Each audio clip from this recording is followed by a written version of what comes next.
की घड़ी में हम सभी लोग मिनी सेक्रेटेरिएट भिवानी में यहाँ इकट्ठा हुए हैं और ये इस तरह का पहला आंदोलन नहीं है। जब एक संघर्षशील साथी की डेड बॉडी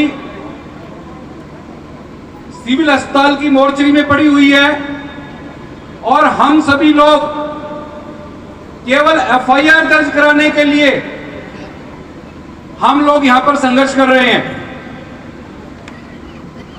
हम लोगों ने इस तरह के बहुत से आंदोलन किए हैं।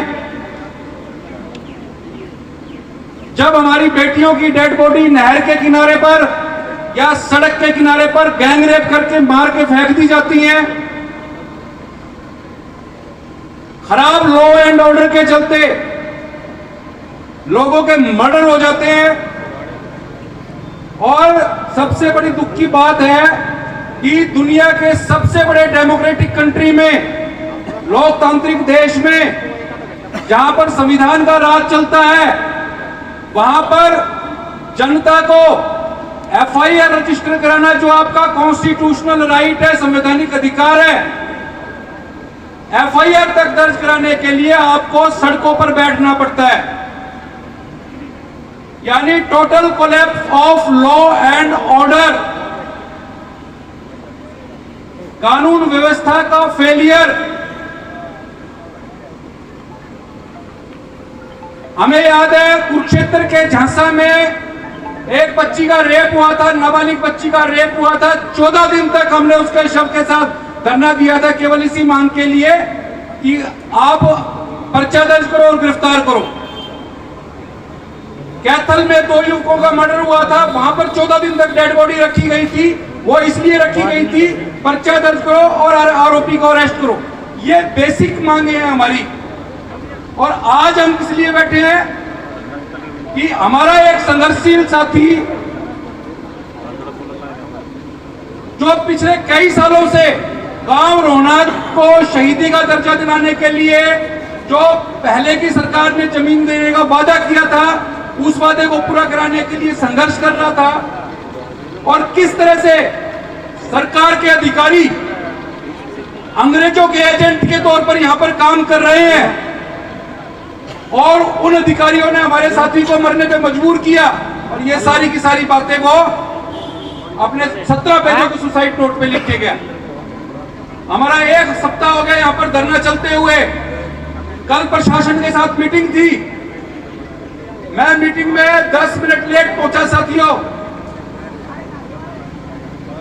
और हमारे मीटिंग में जो हमारे कमेटी के सदस्य थे, यहां का एसपी जो भारत के संविधान के ओथ लेकर, शपथ लेकर उसने खाकी वर्दी पहनी है, वो हमारे कमेटी के सदस्यों को पागल बनाने का काम कर रहा था। केवल ये कहने का काम कर रहा था कि भाई हमने इस मामले में 174 की कार्रवाई कर रहे हैं और डीडीआर दर्ज कर दी है। डीडीआर क्या होता है? जब पुलिस वाला किसी सरकारी काम के लिए थाने से बाहर निकलता है या सरकारी काम को करके थाने के अंदर आता है तो उस डीडीआर डेली डायरी रजिस्टर में एंट्री होती है। इतने बड़े क्राइम की डीडीआर में एंट्री करके इस पुलिस ने अपनी इतिश्री समझ ली। दूसरी बात, इस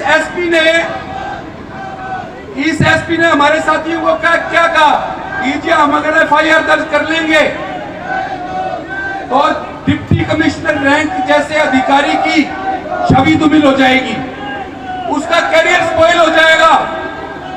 और ऐसे ही हम किसी के खिलाफ एफआईआर दर्ज नहीं कर सकते, क्योंकि जो सुसाइड नोट है उसकी हैंडराइटिंग मैच होके आएगी और जब मैच होगी तो हम एफआईआर दर्ज करेंगे।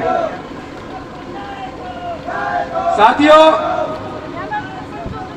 सुसाइड हुआ है, डेड बॉडी है, पोस्टमार्टम हुआ है, सुसाइड नोट है और सुसाइड नोट में 3 अधिकारियों को जिम्मेदार ठहराया गया है। हमने एसपी को कहा कि थोड़ा बहुत कानून हमने भी पढ़ा है भाई,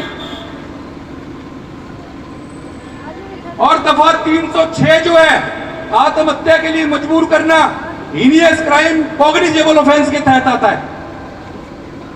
और कॉग्निजेबल ऑफेंस का मतलब कि आपको एफआईआर दर्ज करना जरूरी है, प्रारंभिक जांच नहीं कर सकते आप।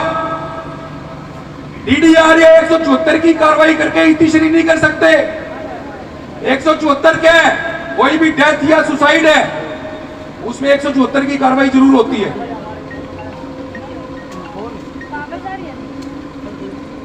हम लोगों ने उसको कहा कि भाई जब लॉ आपको परमिट कर रहा है तो आप इसमें एफआईआर क्यों नहीं दर्ज कर रहे हैं? हमारी जांच चल रही है, ये चल रही है, वो चल रही है, आप इसमें प्रिलिमिनरी इंक्वायरी तो कर ही नहीं सकते। और मैं आप लोगों के माध्यम से यहां के एसपी को बता देना चाहता हूं कि प्रधान जी एक मिनट बैठिए, कि अगर किसी कॉग्निजेबल अपराध में जो पुलिस की ड्यूटी है एफआईआर दर्ज करना, अगर पुलिस उसमें एफआईआर दर्ज नहीं करती है, अगर पुलिस उसमें एफआईआर दर्ज नहीं करती है तो उस जिले का एसपी, उस थाने का इंचार्ज दफा 166, 166, 217, 219 के तहत अपराधी है। एसपीडीसी मुर्दाबाद, मुर्दाबाद मुर्दाबाद, एसपीडीसी मुर्दाबाद, मुर्दाबाद मुर्दाबाद। तो एसपी ये ना सोचे कि आज मेरे बदन पे खाकी वर्दी है, नीली पट्टी है। हमने पिछले 15 साल में बहुत सारे नीली पट्टी वालों को, खाकी पट्टी वालों को चार्जशीट कराया, उनके खिलाफ डिपार्टमेंटल इंक्वायरी हुई है, उनको सस्पेंड कराया, डिसमिस भी हुए हैं। और तू कोई चांद से उतर के नहीं आया, कार्रवाई तेरे खिलाफ भी हो सकती है। और हम निश्चित तौर पे, मैं एक कमेटी का सदस्य होने के नाते, यहां के जो वकीलों की टीम है उसका मेंबर होने के तौर पर मैं आप लोगों को विश्वास दिलाता हूं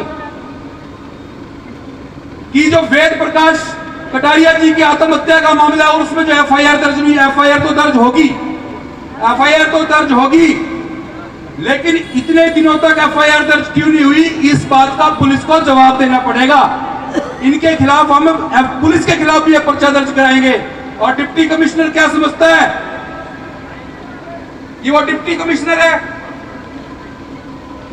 यहां तो मुख्यमंत्रियों के खिलाफ भी पर्चे दर्ज हुए और वो भी जेलों में गए हैं, और डिप्टी कमिश्नर की तो कोई दुकान ही नहीं है, चाहे वो कितने बड़े पद पर हो, चाहे वो किसी समुदाय से हो, किसी धर्म से हो। लेकिन कॉन्स्टिट्यूशन में जो कानून बनाया गया है उसके सामने सारे बराबर हैं, और इस देश में दो कानून नहीं हो सकते।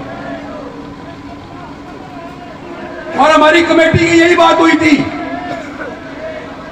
और हमारी कमेटी की यही डिसाइड किया था कि अब इस मैटर में चाहे गांव को शहीदी का दर्जा देने का मामला हो, या फिर हमारी अन्य मांगे हो, जो परिवार को कंपनसेशन या रिहेबिलिटेशन का मामला हो, हमारी सारी की सारी मांगे सेकेंडरी है। हमारी जो प्राथमिक मांग है, मेन मांग है, मुख्य मांग है, वो ये है कि इस डिप्टी कमिश्नर, डीआरओ और वो कानूनगो का जिसका सुसाइड नोट में वेद प्रकाश जी खून से नाम लिख के गए हैं, उनके खिलाफ एफआईआर दर्ज होनी चाहिए। और साथियों, आप लोगों को विश्वास दिलाना चाहता हूं, कमेटी का मेंबर होने के नाते हमारी अभी मीटिंग होनी है। और साथियों, हम लोगों ने आप लोगों को केवल यहाँ पे इसलिए नहीं बुलाया कि हम यहाँ पे खड़े होंगे, भाषणबाजी करेंगे और आप अपने घर चले जाओगे, हम अपने घर चले जाएंगे। हमारे एक परिवार के सदस्य की डेड बॉडी सिविल अस्पताल में पड़ी है। मीटिंग में कड़े फैसले लिए जाएंगे, सरकार की चूल्हे हिलाने वाले फैसले लिए जाएंगे। और मीटिंग के बाद आप लोगों के सामने सारी की सारी चीजें बताई जाएंगी। और इसी के साथ मैं आपसे उम्मीद करता हूं कि जब तक हमारी मीटिंग होगी आप यहां पे बने रहेंगे और वक्तागत भाषण देते रहेंगे। सभी को जय भीम, जय भारत।